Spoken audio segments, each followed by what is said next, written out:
everyone, welcome back here to my channel where I play Planet Zoo. My name is Nisse and today we're gonna make a home for the Onager and also the more specific Persian Onager. So we're gonna have quite a few things to look at today. We're gonna make a desert area here at the bottom on this mountain, and around that we will have a lake actually all the way around down here. So this is actually the bottom of the lake we're making here, and we're gonna use this shape because we will have both of the sides here. And as you can see here, I don't place it all the way down where I would want it to go, because then I can do this, and then when I reach the end I want to, then we're gonna do this. And if I had placed it all the way down where I wanted it to go, then I wouldn't be able to see where I already put it. So this is pretty much that. Of course I didn't agree on the placement of this, so I went in and moved it a little closer to the mountain here.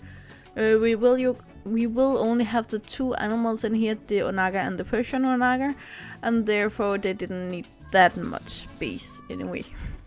I will like to go a little off topic and become a little political today. Don't worry, we won't take the heavy topics. We don't want to fight here on my channel. But I want to tell you a story about a Danish horse. More specifically, Jyden. Jyden is a Danish breed of horse that actually are dated all the way back to the Viking age, where the Vikings used to ride them. They both used them in the field, but they also rode them in during war. For instance, when they fighted with each other, Denmark, Norway, Sweden, or inside of Denmark, but also when they fought against Germany, or parts of Germany. Back then we didn't have the countries we have today. Later on they was breeded to become bigger, stronger, and at the time of the Middle Age it was known as the war horse. It was majestic and big and strong, almost as strong as a Shire, but much thicker and had much more muscles. Later on they became really rare, and they almost died out at a point. But in 1850, instead of just making them breed with their own siblings and cousins, they brought in a horse from England called Oppenheim. He was a magnificent male horse, of course, and he was part Shire and part Suffolk. And after him, and since he was such a success, they brought in other male horses who had the same attributes. After that, Jyden became even bigger and even stronger, and was later used in a lot of agricultural work, since they could pull both heavy wagons but also heavy farm objects through the field. Even later on, they was bought by Carlsberg, or a big part of them was bought by Carlsberg. And if you don't know Carlsberg, it's, if not the biggest, then one of the biggest brand of beer in Denmark nowadays. And it became the symbol of Carlsberg for many years. I believe it was since the 1928, and they had 210 horses that had these beer wagons that they drove around the city and sold and delivered beer around to different inns or pubs or that kind of places.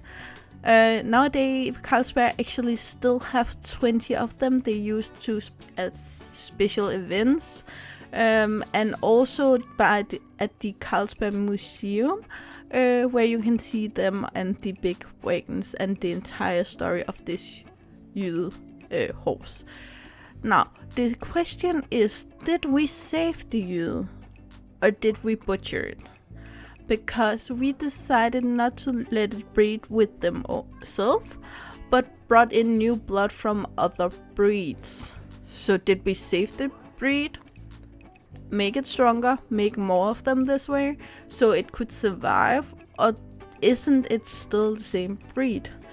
The reason why I want to talk about this is because of the dilemma there are nowadays with some of the bears that do crossbreeding in the wild, and people are afraid that we lose the breeds of bears or subspecies of bears we have now because they crossbreed. My take on it is that we do get other bears instead, and this is how evolution have worked over time, and it will work again the same way. I think it's more important to make sure that we have individuals that survive, the blood survives, they become stronger, they become more fit to the newer world. That's more important for me, but I do know that it is a political issue whether you want the purebreds or if you want this mixed blood. I would love to hear your take on this down in the comment section down below. But anyway, back to today's build. Of course, I do tell you this story and take up this topic because it has something to do with this habitat. Because we have again two animals in here, it's the Onager and the Persian Onager. And though the normal Onager isn't threatened at all, the Persian Onager is. Is it then better than to put them in here together and make them breed together so we'd still save some of the Persian Onager's blood? Or is it better to make them breed with their own close family members? Because when you are at a low number of breeds, low number of individuals left of a breed or subspecies, then the only choice you have is whether or not to inbreed them or find new blood from other breeds or subspecies. Since we already chose here a future life project here in Asia to make them live together here to have one habitat with both of them, then we have a choice to make. Will we have them breed together and save some of the blood from the Persian Onager, or would we rather make sure that they don't inbreed either by sterilization by the normal Onager or even by breed them artificially? There are actually also a middle way, since we have two groups in here, one male of each and a group of female of each. The middle way would be by sterilize the normal Onager male, so the Persian Onager male would breed with the Persian Onager females, but also breed with the normal Onager females, so you both would get clear purebred Persian Onager, but also get some mixed, so you still get some new blood. That would be the middle way. Again, tell me below what you think would be the right way of doing this. For many animals in here, this water would be enough to stop them, but since the Onager do swim, we need to fence off most of this. The bamboo would be enough to stop them one way, also because we have a little fence in there with the bamboo.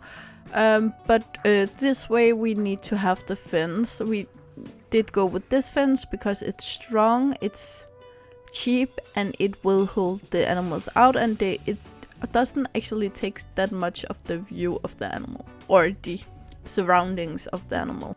Now it seems like it's time to build the little house here for our Onagers, and we want to stay within the theme from the top of the mountains build here with the Hobbit inspired house that is built into the mountain here.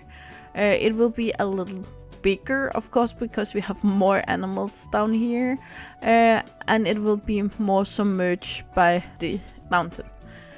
Of course, we are at the base of the mountain at this point, so this will allow the Onager to get a little higher up in the elevation than they currently are.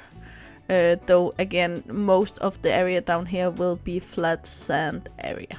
Now, to tell you a little bit about the Onager and the Persian Onager, I used animalia.org. That will both websites will link below, along with the website for hestenettet.dk, which is a Danish website which basically talk about horseware, different kinds of horses, where I found the information about the Jyden. That is in Danish, so if you don't understand Danish, I wouldn't recommend reading it, but if you do, it is actually a good read. And they also have historical facts about other breeds of horses. The first thing I actually saw on this page about the Onager, actually, I have to tell you, normally we have on the top of the screen the animal's name and then other names for it. And normally I don't read all of these other names, but one other is of course the Asiatic wild ass, but the other one is Hermione, how you want to pronounce it. Basically spelled the same way as Hermione from Harry Potter, and as a Harry Potter fan, I just have to mention, though I do believe that the reason for this name is that the Latin name is, which I can see below here, is Equus Hermionus. So I believe it comes from there. It have nothing to do with Harry Potter, I just needed to tell you. Now, I really wanted to try to make new kind of fencing here. We use a lot of stone on this mountain, so I wanted some other kind of fencing. So here we're gonna plug this road off with branches, trees, bushes, everything that isn't stone. If you see anything here you like between the trees, and no, you don't have it, and no, you have all the DLCs, they do come from a mod, and either the Palm Pack mod or the, what's it called, Frontier Pack mod. Videos will either will be up Thursday and Friday this week. So remember to ring the bell if you want to make sure to see that. Because I will use a few different here that or from those packs. So again, if you want to see it, it will be up Thursday and Friday. Now, the easiest way to know if it's just an ass or if it is a onager is by looking at the back.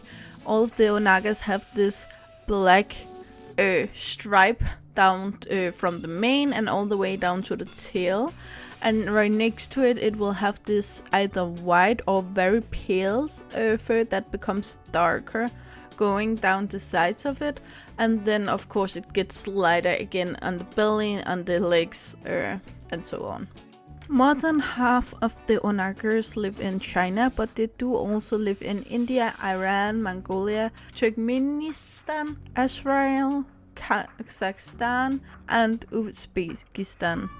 Again, I'm so sorry for my pronunciation of that. They do prefer desert or semi-desert biomes, but they do also live in temperate grasslands, normal grasslands, savanna, scrubland, and also in mountains, which is why the base of our mountain here in Future Life Asia is perfect for them. Now, the Persian Onager actually lives in most of the same biomes, though they will also always choose the desert if they have the choice. They do, however, only live in Iran. When it comes to the daily life of an onager, it is most likely the same for the normal onager and the Persian onager. They form small groups from 10 to 12 individuals, which would normally be one male, a group of females, and their young. Though the normal onager can, during the summer and spring, where there's lots of food, combine their groups with others and grow to larger groups, up to 300 individuals. And when food run more scarce, they will split up again to the smaller groups that they had before, and search for food more in the smaller groups, where the Persian Onager stays only with the small groups and don't combine in the same way. One thing that is normal for both of them is, even though they live in desert where there's not much water, they are actually able to get enough water from their food. That would be, of course, grass, leaves, everything basically they can eat in the desert. Though lactating onagers need more water, and therefore if you have lactating onagers in the group, they will stay closer to water. That would be around 30 kilometers, I believe 20 miles from a big body of water where they could get enough to lactate. For the Persian Onager, some of the younger males can actually also choose to split up into a male group that of course only last for a time, because they will try doing mating season to get closer to the females, and they will also, when they grow older, like the normal Onager, some of the older males will choose to live more solitary lifestyles. Now, I know I just deleted a lot of the foliage I did the first time. It's because I forgot to check it was from Asia, all of it. So all of the foliage that wasn't Asian, I needed to delete. But now we have all Asian, all desert foliage in here. And now it's time for the enrichment. For enrichment, I try to go with something that both of the Onagers wanted, even though there was a tiny bit different. For instance, with these Haymen, it's only one of the Onagers who wants that, but that's more the mothers, not the animals. Mating wise, the biggest difference between the Onagers is actually when they choose to reproduce. The normal Onager do mate from April to September, though they peak in June and July, where the Persian Onager only breed in mid-June. So they are more specific about when to mate, where the normal Onager can do it for most of the years, but prefer to do it in June, July. Besides that, it's pretty much the same. The mom will be pregnant for 11 months and she will carry a single foal. The baby will be independent after 1 to 2 years for the normal Onager and after 2 years for the Persian Onager. Now, even though the normal Onager is near threatened and the Persian Onager is endangered, they actually have a lot of the same issues, which is poaching, competing for food and water with the livestock. Then humans actually also divert rivers to make areas suitable for agricultural purposes. Besides that, they also have an issue with overgrazing in some periods of the year and therefore don't have any food left for the rest of the year. An issue the normal Onager have that the Persian doesn't appear to have, according to this website, is that because of some of the groups of Onager are so isolated from other Onagers, they are continuously interbreeding with their own family, which we talked about earlier, also can give issues. And at this point, too small population of these animals are negatively affected by disease caused by interbreeding. Anyway, I have been talking way too long again. So here are the cinematics. We're gonna start with a ride and enjoy them.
So guys, we are finally here. I forgot to tell you, I decided to recolor the ride here just to make it a little more submerged with the mountain. So we choose this pale green.